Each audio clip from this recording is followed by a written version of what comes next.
أعوذ بالله من الشيطان الرجيم. بسم الله الرحمن الرحيم. وَإِذْ أَخَذْنَا مِيثَاقَ بَنِي إِسْرَائِيلَ لَا تَعْبُدُونَ إِلَّا اللَّهَ وَبِالْوَالِدَيْنِ إِحْسَانًا وَذِي الْقُرْبَى وَالْيَتَامَى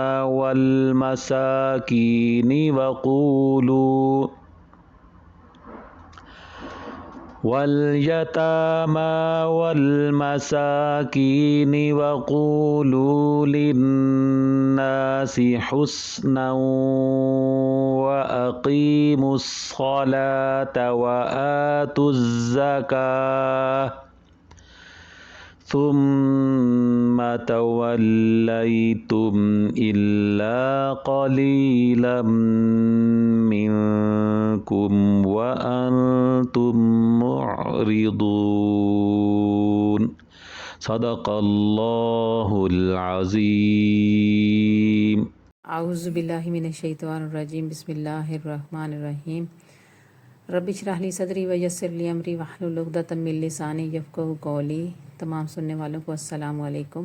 اللہ تبارک و تعالیٰ کے کرم اور فضل سے اور اس کی دی ہوئی توفیق سے سورۃ بقرہ میں اللہ تبارک و تعالیٰ کے حکم کو جاننے اور سمجھنے کا جو سفر شروع کیا ہے، اسی سلسلے میں آیت مبارکہ نمبر 83 کا ہم نے ترجمہ اور تفسیر شروع کیا تھا، جس کی پارٹ 1 تو ہو گیا، پہلا حصہ ہو گیا. اب دوسرے حصے میں جو اللہ تبارک و تعالیٰ نے یتیموں کے بارے میں فرمایا ہے، اسی کے ہم آج حقوق بھی جانیں گے، لیکن ایک سرسری سی نظر ڈال لیتے ہیں ترجمے پر. وَإِذْ أَخَذْنَا، اور جب ہم نے لیا میثاق بنی اسرائیل سے پختہ عہد، لا تعبدون، تم عبادت نہ کرنا، الا اللہ، سوا اللہ کے، وبالوالدین احسانا، اور ماں باپ کے ساتھ حسن سلوک کرنا، وذی القربیٰ، اور قرابت داروں کے ساتھ، والیتامى، اور یتیموں، والمساکین، اور مساکین کے ساتھ، وقولوا للناس حسنا، اور تم کہنا لوگوں سے اچھی بات، واقیموا الصلاۃ، اور قائم کرو نماز، وآتوا الزکوٰۃ، اور زکوٰۃ ادا کرو، ثم تولیتم، پھر گئے، الا قلیلا، سوائے چاندے کہ، منکم، تمہارے میں سے، وانتم معرضون، اور تم پھر جانے والے تھے. تو جیسا کہ بنی اسرائیل کی تاریخ اللہ تبارک و تعالیٰ نے ہمیں بتائی، اور پچھلی آیات میں ہم نے جاننا سمجھا اس بات کو کہ انہوں نے موسیٰ علیہ السلام کو کس طرح سے پریشان کیا اور ان کو تنگ کیا کہ نبی علیہ السلام کی کوئی بھی بات وہ ماننے کو تیار نہیں تھے. تو اس آیت مبارکہ میں بھی اللہ تبارک و تعالیٰ انہی کے بارے میں ہی بتا رہے ہیں ہمیں کہ اللہ تبارک و تعالیٰ نے ان سے پختہ عہد لیا تھا کہ تم میرے سوا کسی کی عبادت بھی نہیں کرو گے، اور والدین کے ساتھ حسن سلوک کرو گے، یتیموں مسکینوں کے ساتھ ان کے بھی حقوق ادا کرو گے، لوگوں سے اچھی بات کرو گے، اور نماز قائم کرو گے، زکوٰۃ دو گے. یہ سارے احکامات جاننے سے معلوم ہوتا ہے کہ پہلے والی جتنی بھی امتیں آئیں، جتنے بھی نبی علیہ السلام آئے، یہ احکامات تمام انبیاء کرام کو عطا کیے گئے کہ اپنی امت سے کہہ دیجئے کہ میرے سوا کوئی عبادت کے لائق نہیں ہے، صرف میری عبادت کریں. والدین کے ساتھ اچھے سلوک کرنا، حسن سلوک کرنا، قرابت داروں کے ساتھ، یتیموں کے ساتھ، اور اچھی بات کہنا، نماز قائم کرنا، اور زکوٰۃ دینا، یہ تمام انبیاء کرام کو عطا کیے گئے ہیں. تو اللہ تبارک و تعالیٰ کی حکمت کے تقاضے ہوتے ہیں کہ بچے ابھی چھوٹے ہوتے ہیں اور ان کے والد کا انتقال ہو جاتا ہے. تو جو بچے چھوٹے ہوتے ہیں اور ان کے والد کا انتقال ہو جائے تو ان کو یتیم کہا جاتا ہے. جو نابالغ ہوں، بچے ہوں، بچیاں ہوں، اس میں تفریق نہیں ہے.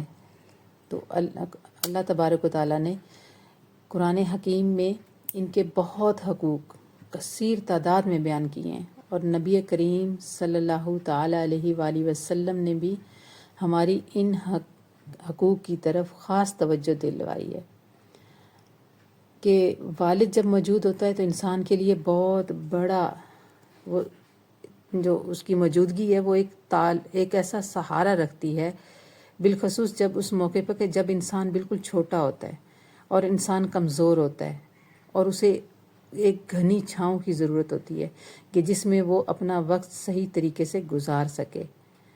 اور ہمارے ہاں ایسے ہوتا ہے کہ جب کسی چھوٹے بچے کا والد انتقال کر جاتا ہے تو وقتی طور پر اس کے لیے ساری آسانیاں کی جاتی ہیں، لیکن بہت سارے لوگ ہوتے ہیں جو وقتی طور پر دست شفقت پھیرتے ہیں، وقتی طور پر سہارا دیتے ہیں اور کسی وقت تھوڑی بہت مدد بھی کر جاتے ہیں، لیکن مستقل بنیادوں پر ان کو خیال کی ضرورت ہوتی ہے کہ جو کہ نہیں رکھا جاتا۔ انہیں مستقل طور پر نگرانی کی ضرورت ہوتی ہے، تربیت کی ضرورت ہوتی ہے، دھوپ چھاؤں سے بچانے کی ضرورت ہوتی ہے، لیکن اس چیز کی طرف توجہ نہیں دی جاتی۔ تو اسی لیے احادیث میں نبی کریم صلی اللہ تعالیٰ علیہ وآلہ وسلم نے خصوصی طور پر اس طرف ہماری توجہ دلوائی ہے اور فرمایا کہ صحابہ کرام رضوان اللہ اجمعین سے پوچھا کہ کیا تمہیں میں بتا نہ دوں کہ سب سے بہترین گھر کون سا ہے؟ تو صحابہ کرام رضوان اللہ اجمعین نے پوچھا، فرمایا، عرض کی کہ کیوں نہیں یا رسول اللہ صلی اللہ تعالیٰ علیہ وآلہ وسلم، بتائیے۔ تو نبی کریم صلی اللہ تعالیٰ علیہ وآلہ وسلم نے فرمایا کہ جس گھر میں یتیم رہتا ہو اور اس کے ساتھ اچھا سلوک ہوتا ہو، یعنی اس کی پوری نگرانی کی جائے، اسے پوری محبت دی جائے، اسے یتیم ہونے کا تانا نہ دیا جائے، احساس نہ دلایا جائے اور اس کا پورا پورا خیال کیا جاتا ہو۔ اور ساتھ ہی نبی کریم صلی اللہ تعالیٰ علیہ وآلہ وسلم نے فرمایا کہ کیا میں تمہیں بتا نہ دوں کہ بدترین گھر کون سا ہوتا ہے؟ تو بدترین گھر کون سا ہوتا ہے، یہاں غور طلب بات ہے کہ جس گھر کو بدترین سرکار مدینہ صلی اللہ تعالیٰ علیہ وآلہ وسلم فرما رہے ہیں وہ کیسا ہوگا؟ تو صحابہ کرام رضوان اللہ اجمعین نے عرض کی کہ یا رسول اللہ صلی اللہ علیہ وسلم ضرور فرمائیے۔ تو فرمایا کہ جس گھر میں کوئی یتیم رہتا ہو اور اس کے ساتھ سلوک صحیح نہ کیا جاتا ہو اور اس کو تکلیف دی جاتی ہو، وہ کرب میں ہو، اذیت میں ہو، اور رکھنے والوں نے اسے رکھ تو لیا لیکن ان کو پتہ ہی نہیں کہ اس کے ساتھ رویہ کس طرح کا رکھنا تھا۔ اللہ تبارک و تعالیٰ کی حکمتوں کو وہ جان ہی نہیں سکا کہ رب تعالیٰ چاہتا تو اسے یتیم نہ کرتا نا، لیکن اللہ تبارک و تعالیٰ کی یہ حکمت ہوتی ہے۔ ایک اور جگہ پہ نبی کریم صلی اللہ تعالیٰ علیہ وآلہ وسلم نے دیکھیں یہ فرمایا تھا، احد میں جب حضرت بشیر بن اقربہ رضی اللہ تعالیٰ عنہ کے والد شہید ہو گئے، تو اس کے راوی بھی وہ خود ہی ہیں۔ حضرت بشیر بن اقربہ رضی اللہ تعالیٰ عنہ فرماتے ہیں کہ جب میرے والد شہید ہو گئے تو نبی کریم صلی اللہ تعالیٰ علیہ وآلہ وسلم نے مجھے اپنے ساتھ گھوڑے پر پیچھے بٹھا لیا اور سرور کائنات صلی اللہ تعالیٰ علیہ وآلہ وسلم کے میں پیچھے بیٹھا ہوں تو پوچھتے ہیں کہ کیا تمہارے والد چلے گئے؟ تو میں رو پڑا۔ میں نے کہا حضور صلی اللہ علیہ وسلم اب نظام کیسے چلے گا؟ تو یقین کریں چھاؤں کا پتہ تب ہی چلتا ہے کہ جب دھوپ آتی ہے تو اس کی قدر کا احساس ہوتا ہے۔ تو بشیر بن اقربہ رضی اللہ تعالیٰ فرماتے ہیں کہ میں تکلیف محسوس کرتا ہوں۔ تو حضور نبی کریم صلی اللہ علیہ وسلم فرمانے لگے کہ کیا تو پسند نہیں کرتا کہ عائشہ تیری ماں بن جائے اور محمد صلی اللہ تعالیٰ علیہ وسلم تیرے باپ بن جائیں؟ کیا تم پسند کرتے ہو؟ قربان جاؤں، ان الفاظ پہ قربان جاؤں کہ نبی کریم صلی اللہ تعالیٰ علیہ وآلہ وسلم نے کس طرح سے یتیموں کی شان بڑھائی کہ حضرت بشیر بن اقربہ رضی اللہ تعالیٰ عنہ فرماتے ہیں کہ میں نے دیکھا کہ میں بیٹھا تو گھوڑے پر تھا، پر مجھے یوں لگا کہ گویا ساری ہی دنیا میری جھولی میں آ گئی ہے، سارا ہی کچھ، بس اتنی بڑی بات نبی کریم صلی اللہ علیہ وسلم نے فرما دی اور اتنے بڑے جملے فرما دیے، کہہ دیے، بس بات ختم ہو گئی، دھوپ ختم ہو گئی، گویا غربت تو آئی ہی نہیں، ہم نے دیکھی ہی نہیں۔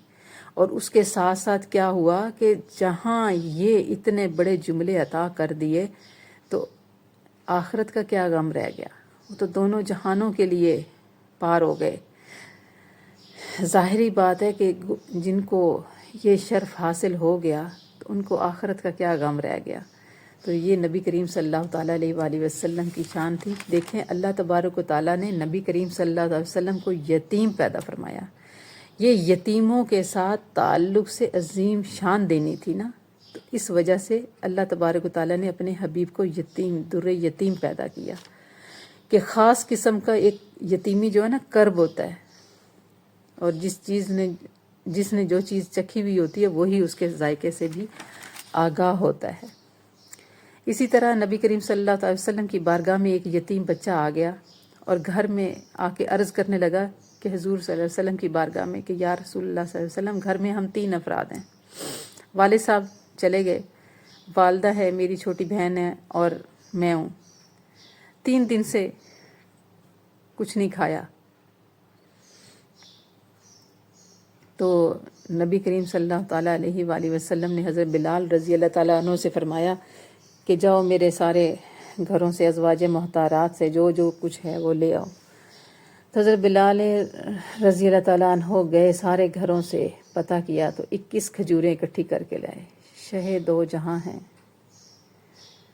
سرکار، شہ دو جہاں ہیں، اور سارے گھروں میں سے صرف 21 کھجوریں کھانے کے لیے ملی ہیں، کہ پاس تو کچھ رکھتے نہیں، وہ بھی جو آیا تو وہ بھی آگے تقسیم کرنے کے لیے منگوا لیا۔ تو وہ 21 کھجوریں ڈائریکٹ اس بچے کو نہیں دی، بلکہ اپنے دستے مبارک میں رکھیں اور منہ کے قریب لے کر آئے۔ تو صحابہ کرام رضوان اللہ اجمعین فرماتے ہیں کہ وہ منہ کے قریب لانا یہ تھا کہ ان 21 کھجوروں پر برکت ڈالی گئی۔ اور تو پھر فرمایا، حضرت بلال رضی اللہ تعالیٰ عنہ فرماتے ہیں کہ یہ تو 21 کھجوریں تھیں نا، اگر 3 کھجوریں بھی ہوتی تو 30 سال تک ختم نہ ہوتی، ساری عمر کے لیے کافی تھی ان کے لیے۔ قربان جاؤں میں کملی والے کی شانوں پہ،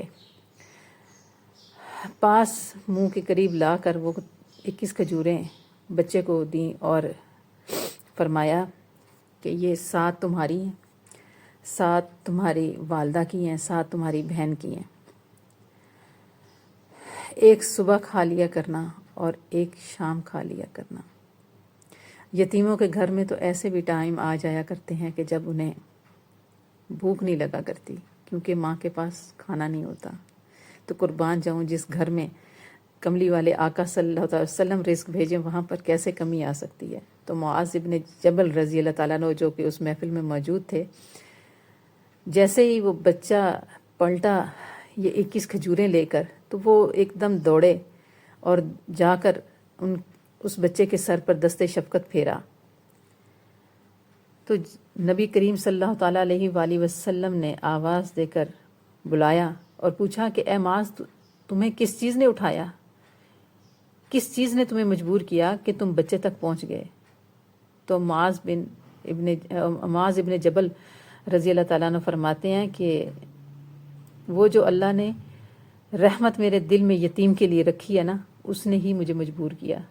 تو یہ سن کر نبی کریم صلی اللہ تعالی وسلم نے فرمایا، اچھا تو پھر سن لو، جو خالی ہاتھ بھی پھیر دے، جو خالی ہاتھ بھی پھیر دے کسی یتیم کے سر پر، تو اس کے ہاتھ کے نیچے بھی جتنے بال آئیں گے نا، ان کے برابر اس کے گناہ جھڑ جائیں گے، معاف کر دیے جائیں گے، اس کی نیکیاں لکھ دی جائیں گی، اس کے درجے بلند کر دیے جائیں گے۔